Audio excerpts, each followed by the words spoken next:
bet on this experience economy before it became the experience economy. It's like the analogy from Formula One. So the car that's in front of you is cutting through and creating the slipstream and using more power and energy. Yeah. And the guy who's behind you is using 25% less. And he can press the DRS and get ahead of you. Yes.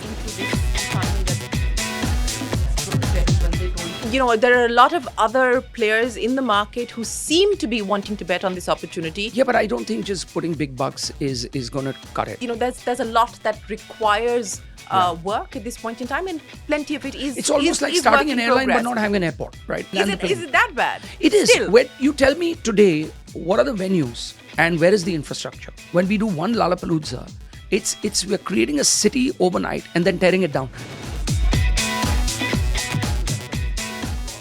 How large this opportunity is in the near to medium term. You and I have spoken about this 20 years ago.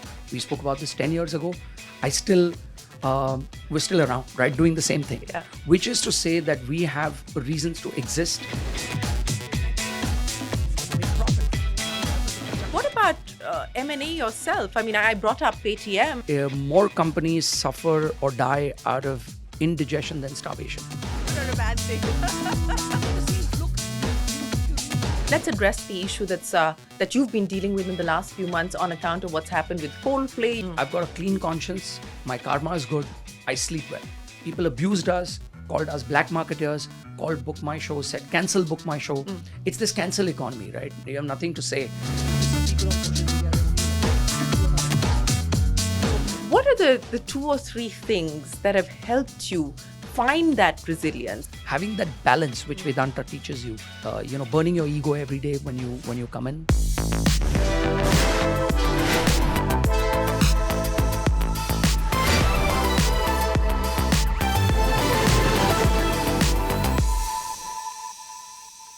Hello and welcome to this edition of Young Turks Reloaded. I'm Shereen Bhan. The guest that I have with me on the show today has been around the block quite literally. He's been there, done that, worn the t-shirt, and is one of the people within the Indian startup ecosystem who has survived many boom and bust cycles. And he's lived to tell the tale for the last 25 years. He bet on India's experience economy before it became a thing, and today is looking at the future for BookMyShow, which is, of course, India's largest ticketing platform online. Ashish Hemrajani, what an absolute pleasure it is to have you back here on Young Turks. You know, your Instagram bio says, I hope to arrive at my death late, in love, and a little drunk. It's quite appropriate for the way that the business started 25 years ago, isn't it? I live life every day with that motto. And that Instagram account actually is I don't know who activated it. It's not actually you. It's me. But what had happened is that I had disconnected my account, discontinued it, and then somebody posted a Gillette, meme or something, and I don't know who took control of my account. So I changed the password. I've forgotten it. So it still exists, but I don't do anything on it. So that is that your mantra or not? It is my mantra. It is my mantra. That is my account, but I don't see it. I don't post, and I haven't seen it in the last 7 or 8 years. Oh, isn't that odd in the world that we live in today, and especially in the business that you're in, that you're off all social media? Off social media, I have a LinkedIn account, which I haven't seen. I don't have a Facebook account, and I have over 450,000 emails. So I'm like your grandmother. If you send me an email, if you send me a WhatsApp to tell me, go check your email. That's what happened with one of my board members this morning. Okay, so you know, what is that about? You're a tech company, and you're so far removed from tech yourself? Not in that sense. Personally, yes, because I just think we are so consumed all the time on looking at our devices that we forget to see the situation or the human or observe things around. And that's always been my motto, that I hate it when we're sitting in a meeting and everybody's on their phones and someone's typing and checking their phones. I just want, if we're doing a meeting, let's keep it short, but let's keep it about the humans in front and ideate and creatively brainstorm and all of that, and we can always get back to our devices. So it's just one of those things that it's become second nature now, and I don't miss it. I don't see it. I've never felt the need to want it. And no FOMO about it either. No, I don't. I get all my updates from other people. on what's happening in the world. Of what's happening in the world. But let's talk about what's happening in the world. And, it's been a 25-year journey for you. And in many ways, as I pointed out at the start of the program, you were ahead of the curve. You bet on this experience economy before it became the experience economy. As you look at where things are today, are we on the cusp of a breakout moment for the experience economy in India? It seems like that. And I'm not so sure whether it's a good thing to be before your time or not.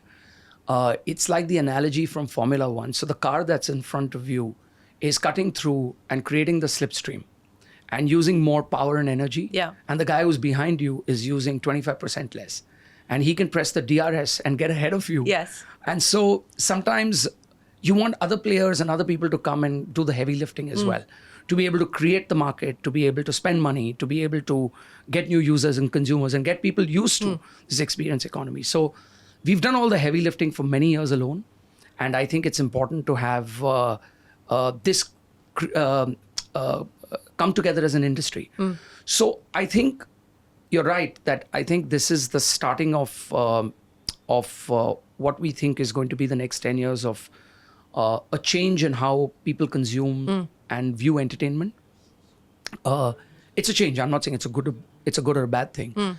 But there's a lot. Why are you being so circumspect? Because clearly, there are a lot of other players in the market who seem to be wanting to bet on this opportunity, the likes of Zomato, Swiggy, and others. I mean, they're putting big bucks into this business. Yeah, but I don't think just putting big bucks is going to cut it. I think you've got to be really careful. And when I look at the entertainment chunk, it's about people going out to, with their spare time, what do they do? To go out for a drink or a meal. You've got TV and OTT platforms at home. You want to spend time there. There's movies, going to a movie theater. How regional is playing a very important role in shaping up India's entertainment economy. Look at the films from the southern part of the country. Look at Marathi films. Look at what's happening with Punjabi music, right? There's a big change. And there's a lot of pride. And there's a lot of connection. So I think why I'm being circumspect is that there's a lot of other catching up to do.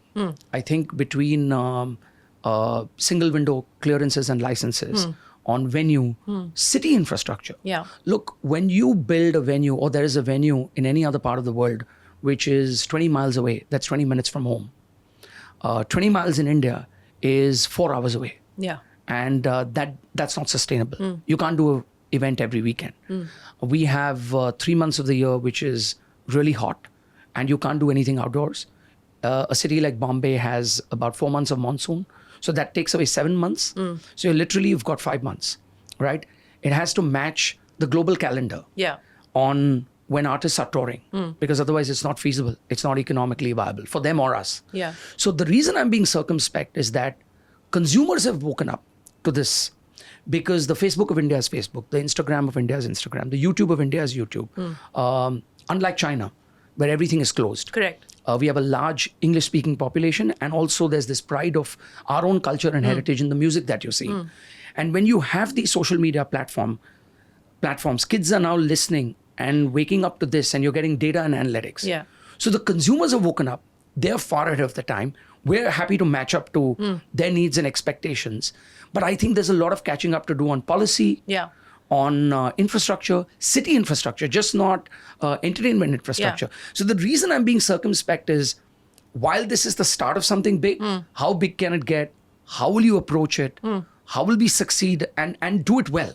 Because you're one bad news cycle away from something going wrong at an event. I'll get to the bad news cycle in just a bit, because you've gone through plenty of that, and more recently so. But I still want to delve a little deeper into this economy that's opening up. And as you pointed out, there's a lot that requires work at this point in time, and plenty of it is. It's almost like starting an airline but not having an airport, right? I mean, where will you land? Is it that bad? It is. You tell me today, what are the venues and where is the infrastructure? And when I'm telling you, when you do a venue build-up, when you do stage infrastructure, you do lights, sound, you don't have enough. When we do one Lollapalooza, we're creating a city overnight and then tearing it down. And overnight means it takes us a 1 month build. It shouldn't be like that.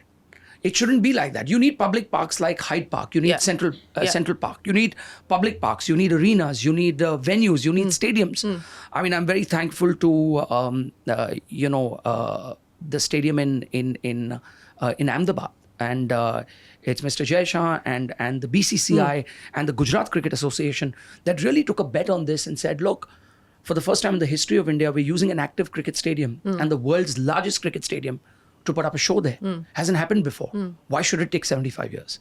Is my question. Anywhere in the world, it happens every day. So let me address this. How many permissions and approvals does it take for you to put on a show today in India? I can't even count. It's just ridiculous because there's excise, there's police, there's traffic, there is fire, there is health and safety, and then there is venue permissions, and then there's a lot, right? It's all ambiguous. Like, for example, the public infrastructure in Bombay is just phenomenal now. Like, just the center ground at Mahalakshmi, because of the coastal road and the development that has happened in the city, the metro lines that are terminating there, the new connector, which is north-south connector, just allows you to do a weekday show. It allows you to get cars in there. It allows people to go home safely. So the economics, have they gotten better? It's getting better. Like, I'm being circumspect because it's evolving on a day-to-day. Like, after the 26th of January, you can put 40,000 people in that venue on a weekday because the connector will start after the 26th of Jan. Until the 26th of Jan, you can only put 15,000 people there. So it's evolving on a day-to-day. So what is your forecast and what is your estimate of how large this opportunity is in the near to medium term? Because there's all kinds of numbers that are doing the rounds on the back of what we've seen happen in 2024, which in many ways has been a sort of breakout moment as far as the live gig economy is concerned. What's your own estimate? What are you forecasting? Look, the good thing is that we're private and we've always stayed private. All these you don't intend to change that? For a while. All these estimates and this big talk and numbers have to be given by the public guys. And the reason they need to do that is because they're playing the stock game. Let's be real over here. We don't need to do that. We're real. This is not some up in the air, come up with a big number, create some plan, say something big, go to the analyst, and then don't deliver. We're delivering every day. And the point is that there's a lot that is dependent on others and not so much on us. And so you've got to work with the local administration, law enforcement, venues, venue infrastructure, infrastructure for sound, light. There is no quality lifts which go into the stage for a global artist to come. And if you want 10 lifts, they don't exist. You need 20, you need 2-ton pulleys with cable, which you need. And for a stage of our size, which is 230 tons of steel, you need about 40 of those pulleys. Doesn't exist in India. You don't have ground cover, which covers the ground so that the turf doesn't get spoiled. So, when you have a pitch, let me finish this. You should be interesting. The work that we've done for both these cricket pitches for the Coldplay concert is the pitch in the middle is haloed ground, right? The 6 pitches or 7 pitches. It's not one pitch because you have practice pitches and you have spare pitches. So in some stadiums, it's 7, some are 11. It's a large piece of real estate in the middle that you have to be very careful about. We've got work that we've done with risers. So you cut a space in the ground and you create base plates. So leave the pitch intact. And it has this base plate where you're growing grass on that base plate in the same flora and fauna in the vicinity of the stadium using the same grass, which is a spare piece of patch which goes on top. On top of that, when you create this riser, we have grow lights which mimic the sunlight for those 4 days. So it mimics so that the grass can grow, and it has pinholes where you keep watering the pitch so that it doesn't destroy the pitch. This R&D was done by us for the last year and a half, 2 years, to be able to use a cricket ground. And then you cover the ground and you have to replenish it and get it back in a working condition. So this is your moat. This is, in a way, the moat that you're hoping will keep the new players in this space at bay. No, I'm not hoping. I'm just saying that I've got to do a job to put on a show in a stadium, and this is the job at hand. I mean, I'm trying to understand that you've got now guys with deep pockets who are entering this space, who are doing big deals. I mean, I don't know whether you looked at Paytm and thought that there was any value in that, for instance, or not. But what will be the big differentiator as far as BookMyShow is concerned as this space starts to get more competitive? Look, I think we have a lot of consumer love. we've got a large base of consumers that come to us specifically for a reason, which is to get entertained. We're not confused about the fact that we're going to do 20 things.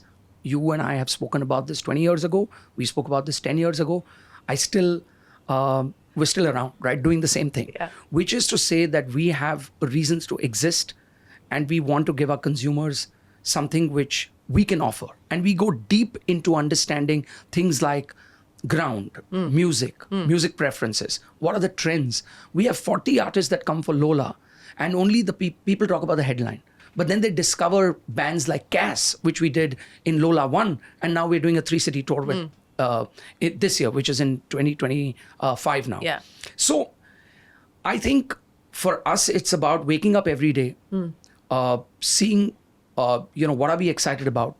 What are the trends for our consumers? What are the new things that we can do? What are the trends in entertainment and the economy, which is the experience economy? We always looked at it as movies and plays and concerts. Now it's called the experience economy. And we wake up every day saying, how can we make it better? What is it that we can do better? What is it that we can do which is different? Can we make it safer? Can we make it, more pleasurable? How do we look at ingress and egress? How do we get people in safely? How do we get them safely out? Yeah. I'll tell you what bothers us or keeps us awake or excites us all in one go. When we do an event in Bangalore, what excited us is that at Bandland, we had 14,500 people, which exited our venue in under 6 minutes. Now, that is high for all of us at BookMyShow. And that's because we worked with Nama Bangalore, the metro authority. They put 70 volunteers. They put 6 extra rigs. The metro shuts down at 10 o'clock at that place. They kept it open till 11. And we got everybody out in 6 minutes. Now, that excites us. Right now, I don't know, you may say it's a moat. It's a differentiator. We're trying to do it differently. We're just doing it because the consumer is at the center of our world. Well, speaking of the consumer being at the center of the world, and you also spoke about the fact that you've never chased valuations. But, at this point in time, are you looking at the possibility of going public? Is that something that you aspire to 25 years on? There's always a possibility, right? There's always a possibility. Never say never. Yeah. But at this point... But it's a much more real possibility today than it ever has been for you. That's because the markets are going bonkers. And now, is that a good thing or a bad thing? Again, I don't know, right? Because you can get a great listing and then So do you want to join the party or not? I don't know if I call it a party. I have my own parties. I don't think if that's a party, because if you break trust, and the one thing that we've done with our investors, with our relationships, including this one, with our customers, is not break trust. And I think when you list high and then the stock doesn't perform over a period of time or is on a hold or sell over long cycles, you're breaking that trust. Because I feel in the public markets, the first people that will subscribe to BookMyShow stock, if we were ever to go public, will be our customers. And we're just going to break that trust, which we built over 25 years so carefully and curated. And we've curated that trust over a period of time. So I think when we are confident of consistent delivery and performance, where there is consistency in how we're sure on how this business can be business as usual. Yeah. Right now, it's very clunky. There's 5 months of the year. There are cities that we can work in. There are cities we can't work in. Cities that sometimes things get cancelled. There are infrastructure issues. Artists need to believe that this is a market which is sustainable. It's not an exotic market. It is a real market with 220 million English-speaking people who are on social media platforms with a lot of money to spend, with a GDP that's growing at 8%. All of that. And then that single window clearance, and you have the government sort of supporting it and looking at it as an industry. I think at that time, you can think about saying, at that time, we'll take a call whether, how do you raise more money? Do you need to raise more money? Do you need to give an exit to certain investors? So I don't think it's not a priority for you. It's not a priority. Bankers come and approach us every day. I'll show you a whole list of these. They love these books. I don't know. I've got these books lying here. They're like weapons of mass destruction. But it's not something that we think about. It's something that we've considered many times. But I think right now, our focus is on building this business, which we started pre-pandemic. Yes. And then we had to press the brakes. It was a hard time during the pandemic. And then again, we saw all the value that we had put in and all the time that we had put in and the effort pre-pandemic. it paid us back in good measure. Call it karma, call it relationships, call it friendships that we built over the years across the border. In the US, in the UK, in India. And there are some really good people who came back and paid us back in good measure because they knew that we were losing money. You talked about books that bankers have left with you to consider the possibilities of going public. But what about M&A yourself? I mean, I brought up Paytm, and that's a transaction that Zomato finally closed at over 2,000 crores. Was that something that you considered? Did you look at it at all? We always consider. Are you looking at things at this point in time? I think it's very difficult in India it's like I tell people, and I've said this before, more companies suffer or die out of indigestion than starvation. How do you digest some of this? Doing an M&A is easy. And I'm not saying this is a good or a bad one. I'm not casting aspersions on this one. But I'm just saying... That's your go-to line this interview, right? I'm not saying it's a good or a bad thing. No, because see, look, if you read Andy Grove's book... Only the Paranoid Survive. And he talks about M&A. Right? And there's a lot of work. Intel grew because of M&A. Yes. It's hard. We've done a bit of M&A. We've had Sunburn is something that we had a structured deal over a period of time. Karan, who's a great founder, works with us now, building Sunburn. We just don't talk about it. But Sunburn is something that we did. Chauvin Shah, who ran Tribe, is a part of the BookMyShow family. We have a company called Peppo, which is Naman Pugalia, part of the family. All grade 3 entrepreneurs, as we call them. They're all building their businesses as a part of BookMyShow. But it's under the radar. We've never gone and made a big, tall claim that we bought something. Also, it's important to see culturally whether this fits. Right? It's easy to say that let's do an inorganic sale, right? There's organic growth and inorganic. Suddenly you add revenue to your bottom line, and then you can again go to the stock market and say something. For us, it's important to the first handshake. And in each one of these transactions, and many more that we've done probably about 20, which you guys don't know of. Right. But in each one of them, we worked with the partner over a long period of time. We got comfortable. They fit in culturally. Somebody you can break bread with, somebody you can have a drink, have a meal with. We know the families, they know us. They become a part of the ecosystem. And then we organically move into a transaction. Another example is if you go to any of our events, you'll see a company called Atomex, this RFID company where we do payment systems and all of that. We own a majority in that company. Again, we worked with that entrepreneur over the years. He's a Pune-based entrepreneur. We got comfortable, and he's a part of the BookMyShow family. So we've got about 20 such. None of them are headline-grabbing ones, but they exist. They certainly do exist, and you've tied up a whole bunch of them. So, finally, before I move on from the competitive landscape and the economics of this business, what would your message be to Dipi Goyal or to Harsha Majety at this point in time as they build out District and what Swiggy is doing with the live space as well? Look, both phenomenal entrepreneurs and good friends. But let me say friends. We're in touch. We talk. We share conversations. We worked with the Feeding India in the past. We worked with a lot of work that Swiggy's done in the past. Look, like I said, this needs to become an industry. When there are more players, there's more money that comes in. You have the ability to go out into the market to use some leverage with government, or whether it's infrastructure, or whether it is partnerships. And then I think with mature entrepreneurs, you then tend to share some of that, right? You have your own lane, you have your own business. You can be competitors, but you can be fair players. You can be fair competitors. And I think both the founders... Is it a fair market today? Because I know that, you've always been someone who said that whatever you get free is not something that people value. And so you've stayed away from the discount. I'm not asking for anything. Oh, you're saying if there's discounting that happens. Exactly. I'm saying, is it a fairer market today with competition? Look, if you're talking, and I'm talking about purely the entrepreneurs and the companies, I think they are fair competitors and building a business which they think is right for them. I don't think any of these entrepreneurs have lasted 10, 15, 20 years by looking over their shoulder to to annihilate somebody else. They're trying to build their own businesses. And if it crosses paths with somebody else, you find your own way to working with shared values. Sometimes you'll agree, sometimes you'll disagree. Now, in terms of discounting, I have a very different view on discounting. I think if you continue to discount, you'll build a bottom feeder scraping economy, right? And there's no loyalty in that. Consumers will take that $10 or 50 rupees if they're getting it, and why not? And they'll bounce to the next guy.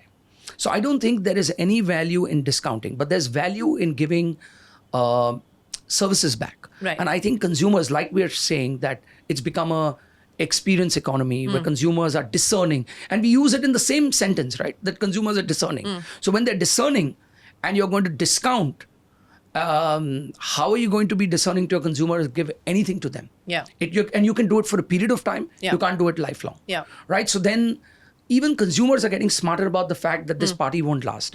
Everybody used to get 500 rupee discounts. Then it became 200 rupees. Then it becomes up to 100. Yeah. Then it's become up to 50. And within up to 50, only if you do this. It's stupid.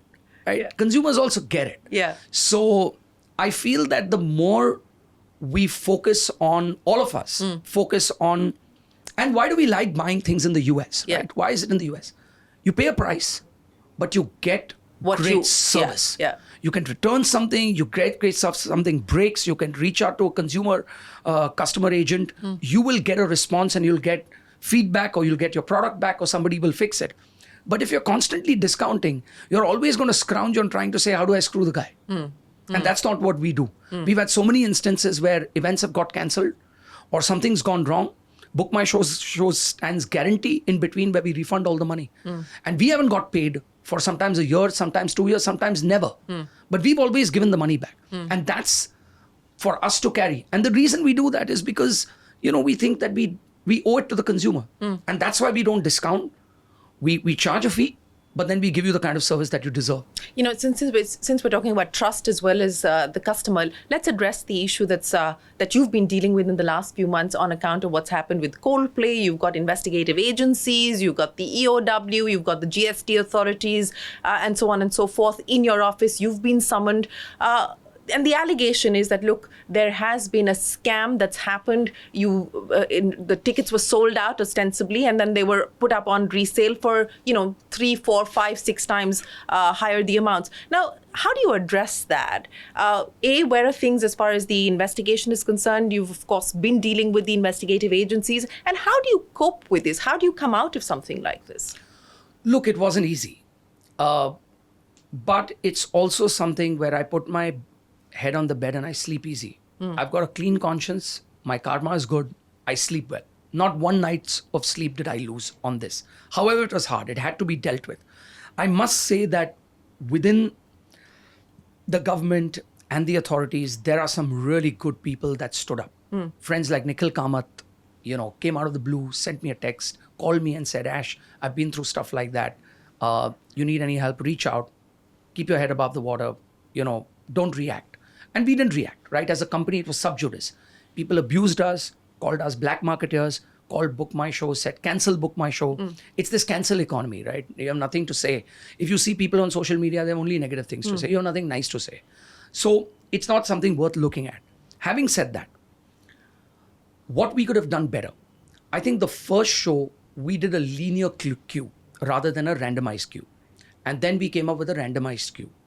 What did happen is that for about 7 to 8 minutes, our site crashed. And it crashed because we had 10 million bots that hit our site.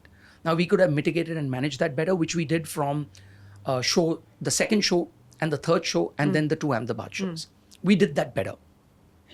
But to say that we were complicit. Deliberately crashed our site, that was the allegation. We deliberately crashed our site. In those 10, 12 minutes, we bought all the tickets, and then we've sold it in black. Now, here's the bizarre situation. If we had to sell it on any other platform, why would we pay 30% fees to that other platform? BookMyShow is just not the producer and promoter of the show. We're also the platform.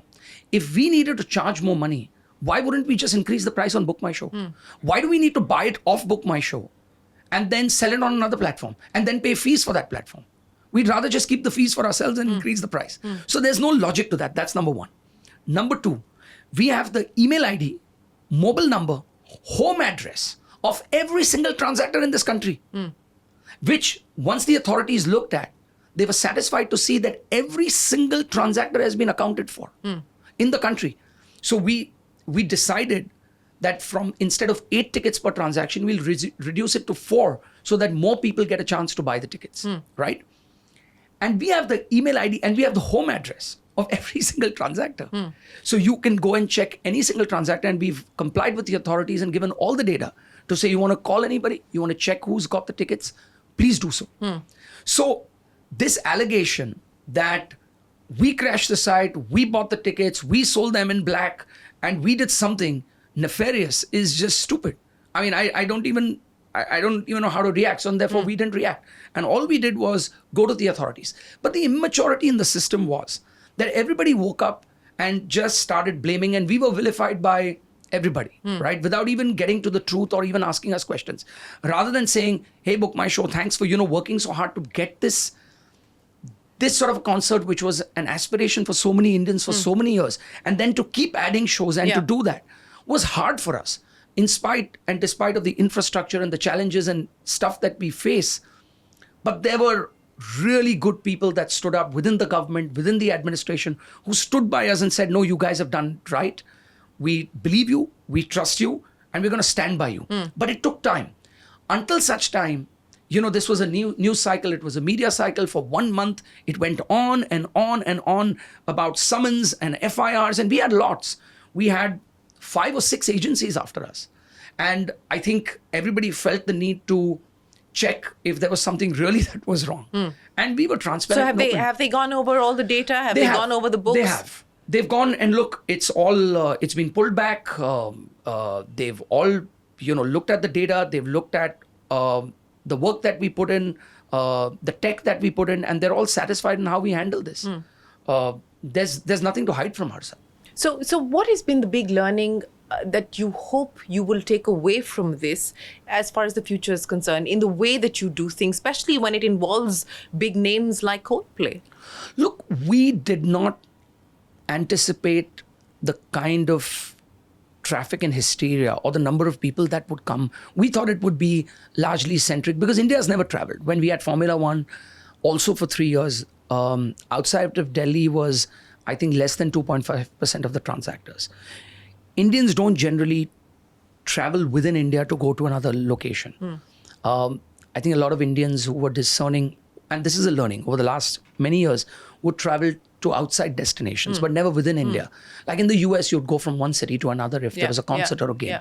That we'd never seen that in India, except for cricket, when it was a World Cup, when it was the finals, the India-Pakistan game, or the big games. Even IPL is generally centric. So that's changed, you're saying? It's changed. In the case of, and I think that's one of the learnings that we've had, and the reason why there's so much disappointment, let me put it, with consumers, is that only in Bombay, out of the 3 shows, only 30% of the transactors are from Maharashtra. Only 25% of the transactors are from Bombay. So let's set the context. There's 50,000 tickets per show in Bombay. And when you're looking at 20% of the transactors, you're looking at 10,000 tickets, okay? Or 12,000 tickets, let me say, divided by 4. That's 3,000 people in Bombay per show. That's 9,000 individuals have got a ticket for the shows in Bombay. Obviously, everybody is up in arms.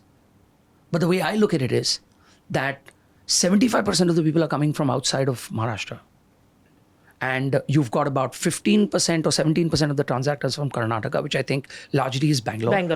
15 to 17% is about from NCR, which I largely think is that region. So it's NCR.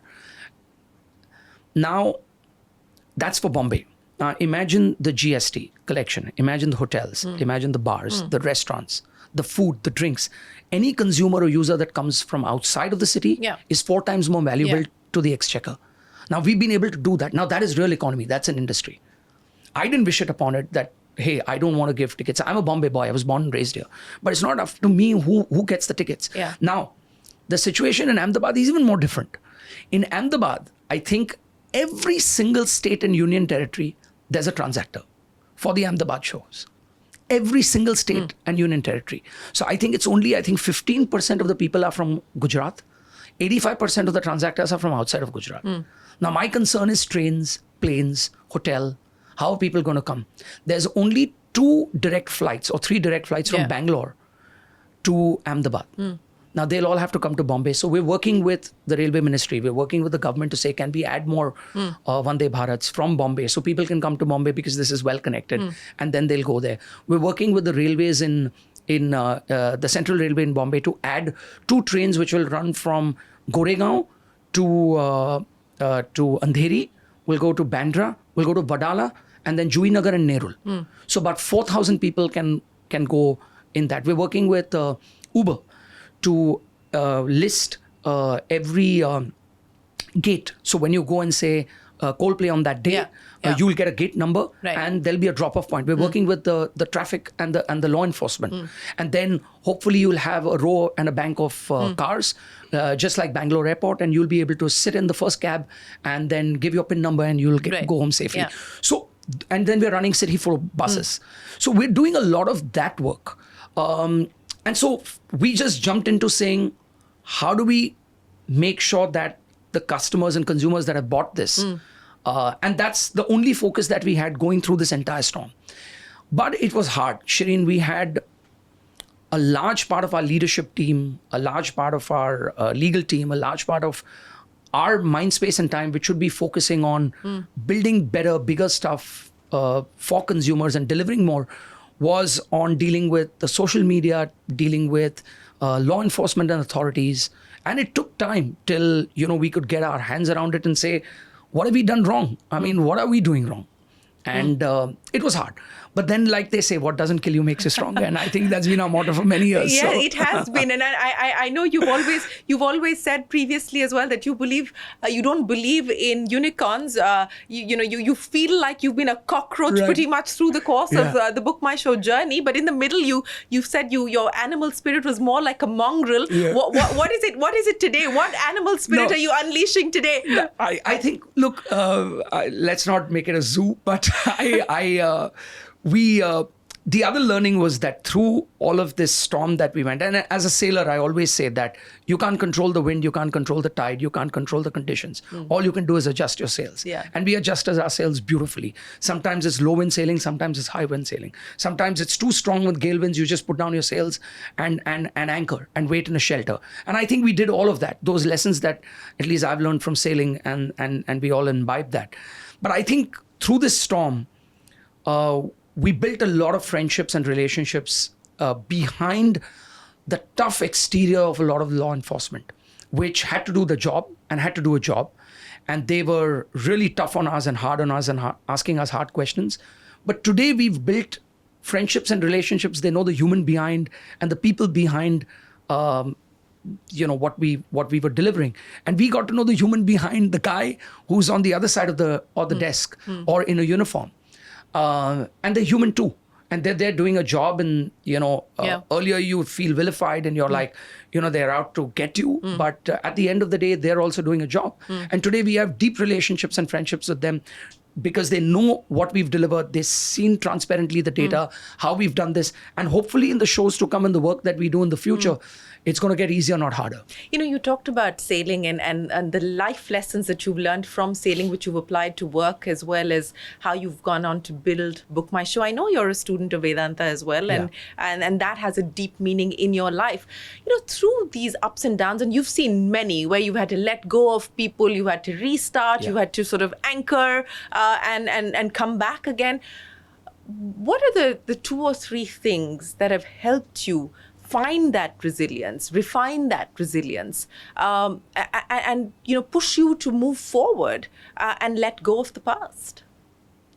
A nice malt at night helps. As simple as that. No, look, for me, Monday mornings are as exciting as Friday evenings. And for me, spending time with the team, chilled out. I mean, we all do that on Friday. I race boats on Saturdays. I'm out on the water most Saturdays if I can. I'll drop everything and I'll sail. It gets you to meet your team. You bond over other teamwork. You don't think about work. Your mobile is in the down in the cabin, and you're out in the sun. Nothing better on a weekend. So I think as a team, we're very close knit. And everybody stood up to the challenge, and we all supported each other. On the 7th floor where we're sitting today is the leadership team. We're a very tight-knit, curated team which has come together over the years. The other day we did a celebration of 25 years of Big Tree, and we just recognized people who have finished 5 years, 10 years, 15 and 20 years of work at BookMyShow. There were 283 of them. Who'd finished 20 years? Between 5 and 25. Between 5 and 20, 5 and 20. Our head of customer service and support, Komal, has been with us for 21 years now, right? And so she breathes, bleeds, sweats BookMyShow and handles that entire customer support in-house, right? And that's so critical to us. So for me, it's stories like these and getting energy, and I feel energy a lot, whether it's an office space or people. And I felt great energy during this period when we were going through this shitstorm, if I may call it. But again, look, all the lessons that each one of us have been battled, hardened over the years. Businesses aren't built over 5 years, 7 years. These are cycles of the stock market. These are cycles of investment, 7-year cycles, good and bad. Businesses are built through the storms of those down cycles. And I think each of those have made us stronger and made us more circumspect in what we want to do. Strive harder, strive better, create new experiences for our consumers. Media has become something big. We're working with brands more than ever. We're building festivals like Lollapalooza and Bandland. Again, because we're discovering what the young consumers want, what people want as discovery, not only on social platforms, but in physical form. And then what does that connect mean to consumers with music? Movies have taken a very different turn. I think regionalization has been phenomenal. Yeah. We're seeing great data coming from Punjabi and Marathi and Bengali, and then obviously the southern films. How do you work with promoting those films? Hindi films have gone through their own sort of cycle. They'll bounce back. Hopefully, I think towards the latter half of this year, you'll see some stuff coming up. So I think it's waking up daily and just being a part of a larger ecosystem with your team, keeping yourself motivated with not burning yourself out with work or just play, having that balance which Vedanta teaches you, putting yourself in other people's shoes, burning your ego every day when you come in. I think, and when you burn your ego, it's also your easier said than done, isn't it? Look, it's easier said than done, but the humility comes from the people that don't have enough and do it with a smile and do more than you are asking them for it. Staff at home, the person who drives you, they sacrifice their life, their children, their families to serve you with a smile every day, and are extremely polite and so nice to you. And here you have it all, and you have a scowl on your face. You come in and you want more, and you want more, and you say, "My life is hard and my life is tough." It's ego, right? And we live in 4 Indias, and I keep saying this, right? I could be politically incorrect in saying this here, but we live in 4 Indias. We live in the London of India, which is about 5 million people, which have the highest purchasing power parity in the world. Maybe the top 10 percentile, right? Could fly, work in any university, pay whatever money, do whatever they want. And then there's about 50 to 60 million Indians, which I call the United Kingdom of India, English speaking, private healthcare, private education. Between this set of consumers, which is 60 million and 5 million, they control probably 70% of the economy and about 80% of the consumption. Yeah. Then there's 400 million Indians, which I call the Brazil of India, which is the emerging middle class. Till about 10, 12 years ago, their average monthly household income would be about $100. Today, it's about $400. But if you compare a PPP, you just multiply it by 4. So it's about $1,600 to about $1,800 is the consumption that they can do with $400. But they put better food, better education, and better healthcare for their kids. And it's amazing to see that in 10 to 12 years, this has grown 4 times. And it's amazing to see that. And these are the folks that serve us every day, right? And so you have to serve them as much. So BookMyShow caters to the Brazil of India with regional movies. We cater to the United Kingdom of India with our Indian touring and international touring and international and Hindi films. And then you've got what we are all talking about is for the London of India, 5 million, right? Yeah. All of these experiences, international concerts and events. And we're hoping that London of India expands and you'll have more and more. This will change. And then you've got about 300 to 350 million Indians, which I call the Africa of India, underserved, undernourished, overexploited by guys like us, which is the London and United Kingdom of India. And all of this coexists in a 1 kilometer radius. You could be sitting in this office, this could be the London of India, and there's a flyover there with somebody down, which is the Africa of India. And that is a lesson that it teaches me every day, that we don't need to take from a Western economy to feed an Africa economy. We can do it ourselves. And therefore we have Book a Change, which is Book a Smile, which I've spoken about in the past, where we do music, art, sports, all of that. So we serve all 4 Indias. And that is something that in moments like these, when you go through a shitstorm, like I said, you start focusing on the Africa of India. You start looking at what can you do for the Brazil of India. It is more rewarding and enriching for you than to say, I should just keep focusing on the London of India. And that works. It energizes you. Yeah, I would imagine so. But, you were talking about the clunkiness of this business and the fact that you don't want to look at the possibility of IPOing at this point in time till you have clarity of and visibility as far as a more consistent sort of metric quarter is on concerned. quarter consistency. Yeah. So what do you do to declunk yourself in this business? What kinds of further diversification are you looking at? You said we don't want to do more than 20 things, but what are the 20 things that you're not doing today that we could possibly see you do in the future? Look, branding and media sales is very important to us right now. We're working with a lot of brands. If you see Lollapalooza, you look at advertising on the site. I think that's a great revenue stream. We've got Indian touring and club touring, which is electronic dance music. We do a lot of work on the Indian touring side. There's a great bunch of Indian talent and artists, Arman Malik, Anuv Jain, Dot, these really young artists, Jonita Gandhi, which are so promising, right? And they're not just background score, but they're releasing EPs and music. Jasleen Royal, and all of these are phenomenal because we're working with them in some way on global stages. We're putting them in festivals. We're getting them to collaborate with international artists, taking them to festivals outside of the country. So that's exciting. And that will change the cycle because we'll be working more and more on internationalizing some of these artists. And that is not dependent on the Indian cycle of weather patterns and all of that. And then there is working with venues that exist in India, which are there, but they're being used for sports in some way or the other, or they're lying vacant. Yeah. And how do you use those and improve infrastructure and ingress and egress to those venues in a clean, efficient manner so that you can open up a 12-month season rather than a 5-month season. I think if we do a little bit of that and making sure that we have better infrastructure, cover for spectators. If you want to do a game in the monsoons, you can host a soccer game, but you don't have cover for monsoons for spectators.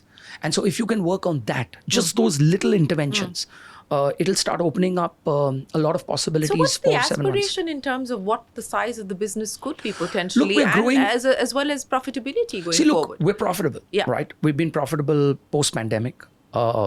It's created a new issue for us because we ran Book a Change, which was completely off books, right? Which was 1 rupee that comes in from consumers. But now after the pandemic, we have to grapple with CSR because it's mandated. So when you make profits, now you have to take a chunk out of that. We've never dealt with this before. So now we're working on that. It's a good problem to have. Yeah.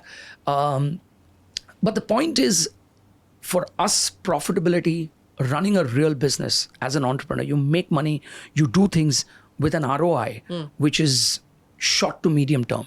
This whole fallacy that, we will turn the corner in 10 years and 15 years and we're going to keep pouring in money and we're going to annihilate competition and we're going to do this. Look, it doesn't work like that. It's very hard. That little money that you lose, it just becomes a lot. Yeah. If you look at it, that could you have done it more efficiently? Could you have done it better? If you, if you sort of introspect and think about it alone as an entrepreneur, when, sometimes they say entrepreneurship is lonely. Yes. Heart of hearts, if you are sitting alone somewhere and with your thoughts, you know that you could have done it better. And that is something that I take very seriously, that it's somebody else's money. You can't keep pouring it. You have to be very, very introspective about the way that you are going to sustainably build this. Of course, you've got to make investments for the future. When we buy staging infrastructure, or where we buy infrastructure, where we invest in somebody or something, it is with a view that we will have to pour some money in to actually get a return. But it's not some BS in your head that, it's going to come at some future date, which is 15 years on. It has to mean that it has to come and it has to turn the corner within X amount of time. So given the current state of play and the metrics, what is the ROI that we're talking about on every $100, for instance? See, sometimes, so I'll tell you, coming back to the live events, we're growing 100% year on year. It will really depend on how many more cities, how many more cycles in the month that we can catch. International touring, Indian touring, what is the infrastructure that you can build? What is the training for people and talent that you can deploy? There aren't that many talented people to do some of the stuff that you want them to do. I'll give you an example. We don't have enough forklift and hydra operators which know how to handle gear and staging infrastructure. Sound and light gear, we don't have enough people. We don't have enough riggers in this country. So we're working with guys like Jake Berry, who've been in the world in this business for over 40 years, to create and train people to become riggers. We don't have riggers in this country. We don't have that many riggers. We have a few, but we need an army of 1,000 riggers. If you want to go to the next 26 cities and do concerts every day or do an event every day, now that is scale. Now that is an industry. That's what I meant when competition also comes in. Everybody will invest in that, right? It's just not our job. We'll probably train the next 200 riggers. Maybe these guys need to train another 500 riggers, right? And then we all pool off the same guys because it's the gig economy. You can hire each one of these guys. So it's things like that, which is at the most micro level. And so for me, sometimes I'm operating at a 30,000 square foot, 30,000 feet. But there are times I'm not only in the ground, but I'm in the trenches, and it depends on the day. It depends on that day because there's a curveball thrown at you every day. Yeah. So, I have no management style or business mantra or whatever. It is, you roll up your sleeves, you come into work. Sometimes you've got to schmooze somebody and take them out for a drink. Sometimes you're dealing with investors. Sometimes you're dealing with international artists, managers, agents. Sometimes you're dealing with partners and companies. Sometimes you're dealing with the guy who's putting up your fence. I was at the DY Patil yesterday, and I was standing with the guys who were working on the scaffolding because it was important for me to know what was the width of the tunnel that we are creating for people to get onto the floor and what was the strength of that. And with one of our structural engineers to find out whether we have accounted for those gaps that we would need for the tunneling and that I would need 2 turnstiles there. So I could go that micro, or I could be up in the air, where everybody's doing their stuff and I don't need to get involved. Since we're talking about going micro, I want to ask you, and this is something that I'm curious about. Like, what have been the most absurd asks of celebrities that you've dealt with? Like, what are some of the things that you were like, really? Is that what is on the ask list? So has anyone surprised you? Has anyone blown you away with what they've... Nothing surprises you anymore? Nothing surprises me. So we've got a great artist management team and you get riders. And sometimes some of these elements that are put in the riders are only to test you because they want you to get back to say, this ain't available or this is not possible. So it's just a test. Sometimes it might be the truth. Like one of our artists right now, which is going to tour in the future, wants a certain variety of wine, loves that wine. And so there is a global partner who, through an Indian distributor who's a friend of ours, is importing these cases of wine and will be on tour. It's stuff like that.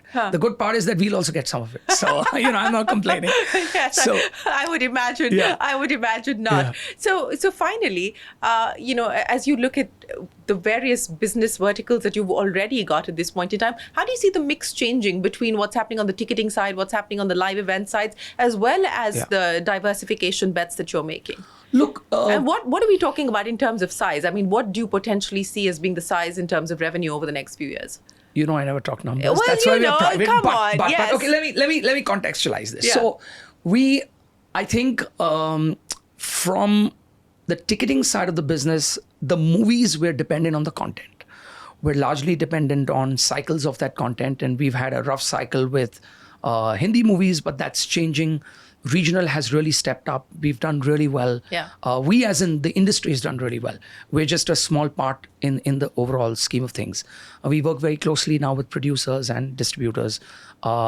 Some of the films that you've seen, which came out of the South, have been blockbusters, largest ticket sales ever. And it's also in languages, which is unique. Right now, it's in Hindi, it's in English, it's in many languages. And it's bringing in a new set of audiences, which may not be people who speak that language, but are willing to go watch that content, which is great. On the non-movie side, we've started seeing users go out and experience not just the events that we host and produce, but things like New Year's, things like Dandiya, things like New Year's Eve, which was always there, but it's getting more and more structured. Yeah. Earlier, you would go up to a door and buy a ticket, pay some guy cash. Some guy would pocket the cash, then the experience wouldn't be good.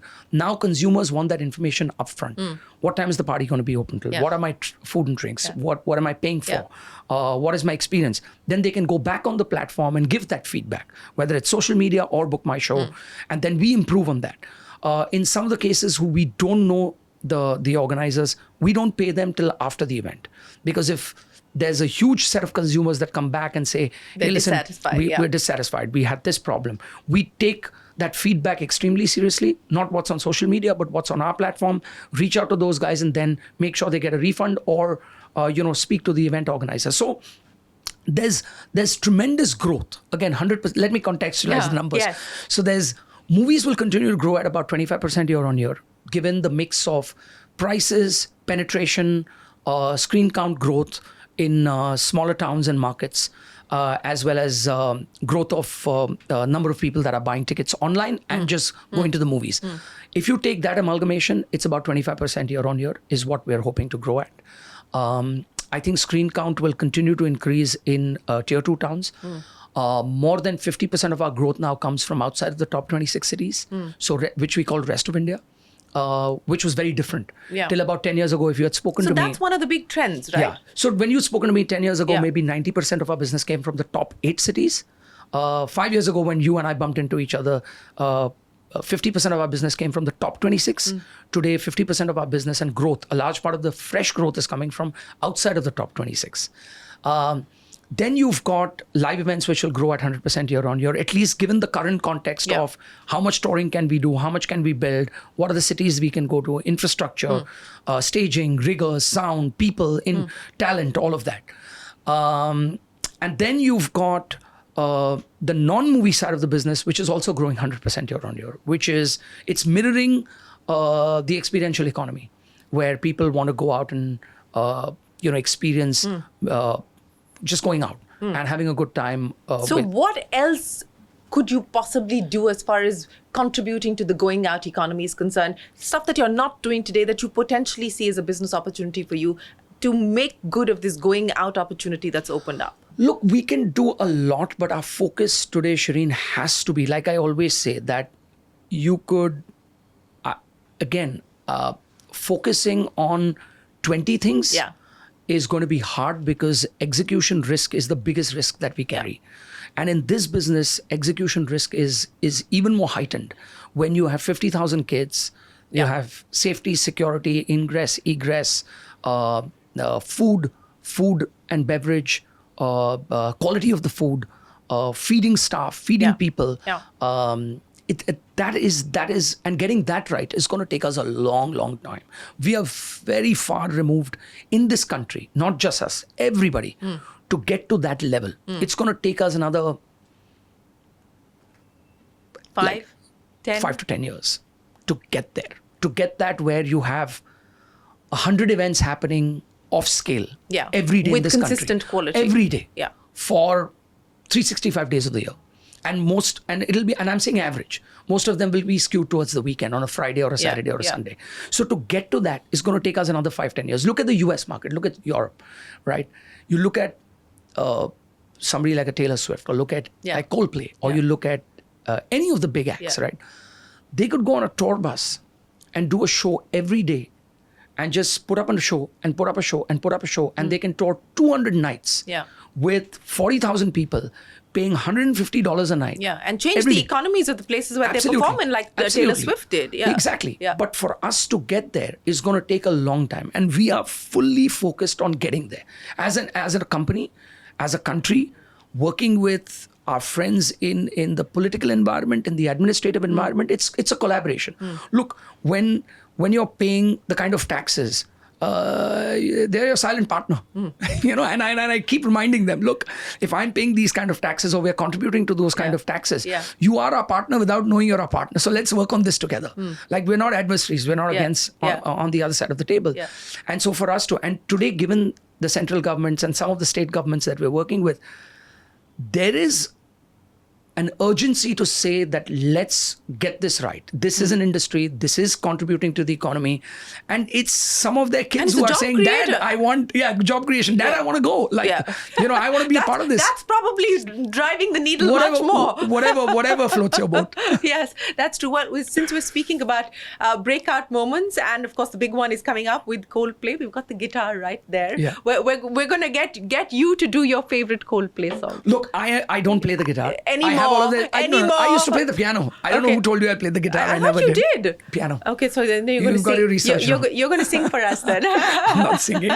My son sings well. I'm not that great. But we leave it to the band to do that. Give it a shot. No way. My favorite song is Magic. That's what I can tell you, because it has a special place in my heart. On some of the when Magic came out, it was a moment in time where we were going through a cycle in business, in life, and it was it takes you music in terms of like smells and sounds, like they have a special place in your mind, because there's a memory attached to it. And this had a special memory in terms of the place and time where I was at work and life and what it meant. And it had a lot of meaning, and you put it on loop. And I'm the kind of guy that puts a song on loop and it'll keep playing. Like for us, I've got Sonos all over the house. I've got 3 turntables. I don't know why I have 3. I should only have 1. But I have a Garage. I have a Dual. I have a Project, and I just got gifted one on my 50th birthday. Another one, so I have 4. They're all attached on a bridge to my Sonos system. Yeah. And it's all timed. So I wake up in the morning, which is through music. When I go to the loo, it plays for a certain amount. When it stops playing, I need to go out and get a coffee. So I've got music playing all the time. Our elevators in the office, all the toilets, all the common areas, every place there's music playing. So it surrounds each one of us, and we're all passionate about that. Yeah. And it has meaning to something. So for me, talking about Coldplay, Magic was one song which had a huge part to play in my life at that time. So Ashish Hemrajani at 50, with 25 years on the board of running BookMyShow, what is the advice that you would give a young entrepreneur who's looking to start up, or someone who's sort of 5-10 years into the journey? Stay 25 here. That's number one. Wake up every day and be excited. It doesn't matter how you look, and age is just a number. Live life to the fullest. At least, again, I'm speaking for myself and a lot of us. And the reason I keep saying a lot of us, because we're so similar in a lot of ways. And that's why we find friendship, solace, energy, and I believe in energy, like I said, amongst each one of us. So for me, look, sailing, music, doing stuff outdoors, spending time with friends is extremely important. Coming into work and finding new things, sometimes tinkering too much in people's lives, and they're like, bugger off, is keeps me young. Monday mornings is as exciting as Friday evenings. And it's this longevity that you can't do something 200% because you're going to sacrifice something else and then it's going to come in the way of this. You need a support system. It takes a village to bring up a child. It takes a village to bring up a company. And you need the right village around you. And then you find energy in that village and you're satisfied. Like it doesn't, I have no lofty goals on valuation or this and that, but I have lofty goals in saying that can we be the best in something that we've already built on, consolidate, do better, build better, can we mean something to our consumers? And I'm not saying this out of some philosophy. It truly is. That is what, because I still drive the same car, which is 14 years. My car is a Yeti stick shift 4x4, which is 14 years old. The driver's not allowed to touch that. And I have two other cars which are 12 and 11. I haven't felt the need to change it. I haven't changed my cars. They're still the same. In one car, I have to connect a wire to get the music and the speaker going. In one car, you can do Bluetooth telephone talk, but you can't play music, so you can listen to the radio. Yeah, in the third car, you can do all three. I get you. My phone is like maybe, I don't know, 12 or 13 years old, so no, I totally get you. I replaced my phone. Recently, it was a gift from David Goldberg, who works with me. He gifted this to me as my birthday gift, and I cracked it in Italy when I was there for a sailing trip with my son. And the screen's cracked, but I haven't bothered to change it. So I don't care. So none of this sort of drives or excites me. Yeah.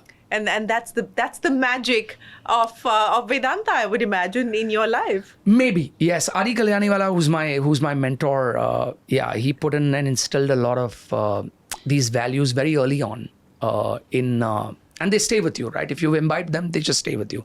I should go and talk to him more often and spend more time, but life's not that. You don't have that much time anymore. Well, Ashish, we hope that you always make time for the things that you love and the things that you're passionate about.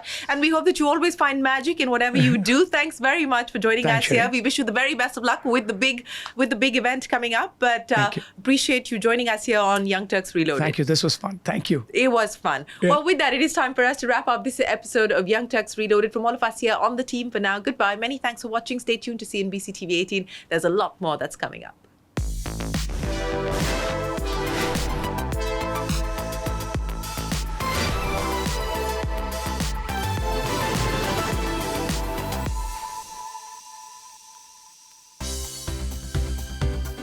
For more news and updates, all you need to do is follow CNBC TV 18 on all of our digital platforms.